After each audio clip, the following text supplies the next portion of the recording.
Correct. Okay. No, the reefer's in door 1. Sorry about that.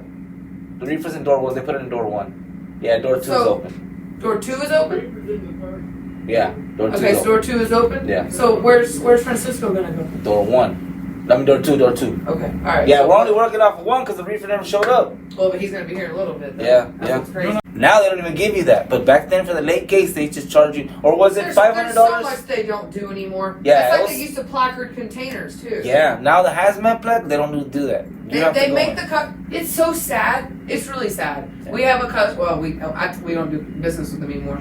But let's say the container is in the port for a couple of days before they put it on the vessel.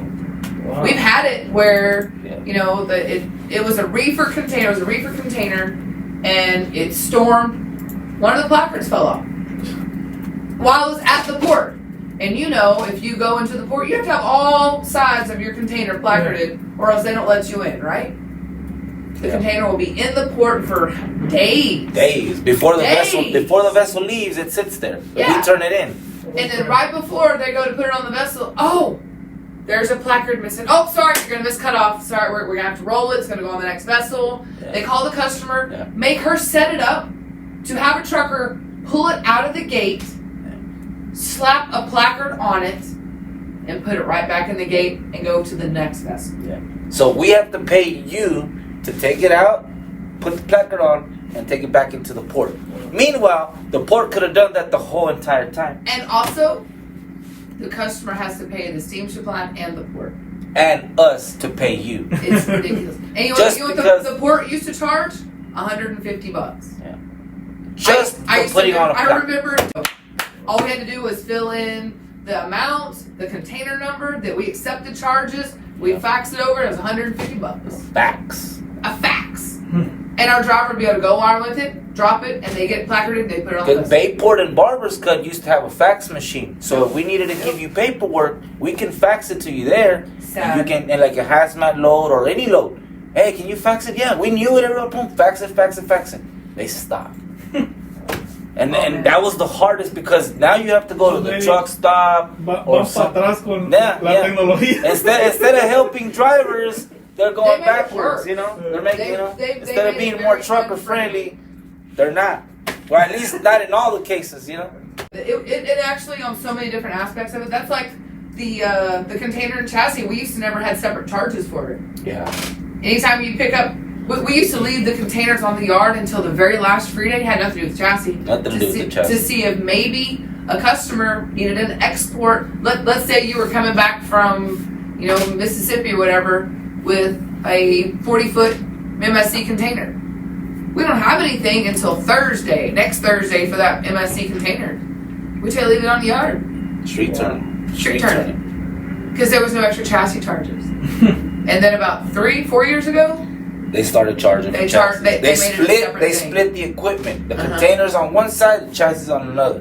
When they split it, you now have to keep track of 2 different things. Yeah. Different charges for different things. And then you have different steamship lines, as you know, that have contracts with different chassis people. Yeah. Like you can't put, DCLI on Hapag-Lloyd. Yeah. What happened if you do that? It's the insurance is voided with the cargo. Oh, okay. Because you don't have a contract, or that steamship line doesn't have a contract with that chassis provider. So if there's an incident with an accident, the insurance is voided because they can say, hey, you know what?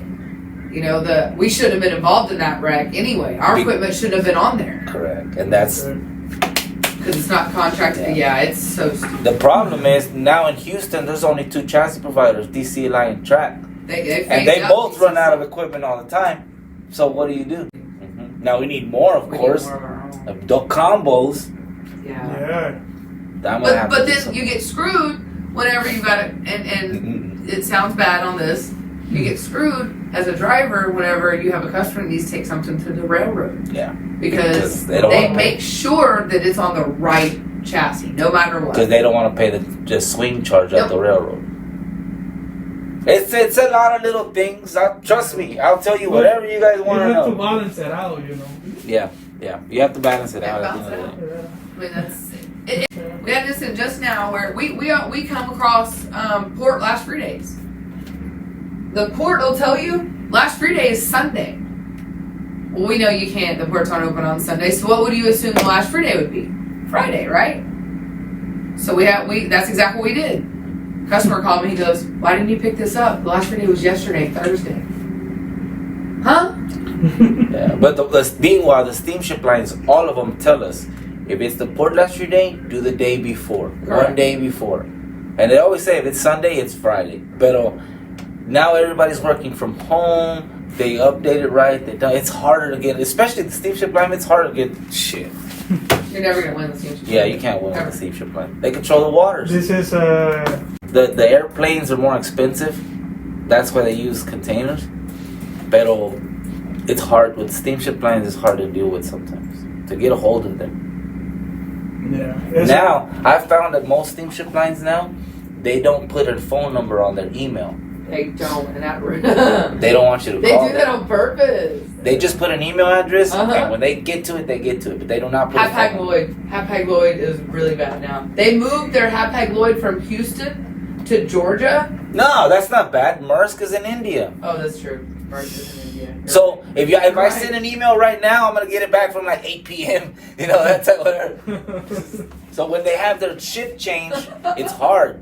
Because if I try to send an email like at 3 o'clock, 2 in the afternoon, 3 p.m., it's midnight or whatever. I don't even know how late it is over there in India, but you know, it makes things a little bit more complicated.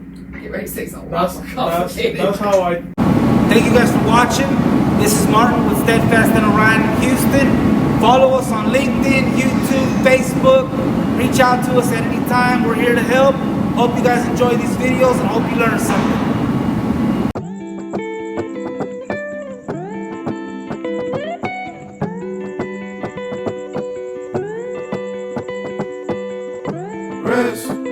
I never thought it'd be this. I'm jumping out of your arms.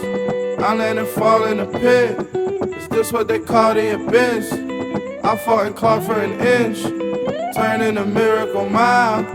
I could recall when your lips used to contort into smiles, bright as the sun that's drawn in eclipse. I haven't seen light in a while, hasn't been bright in a while.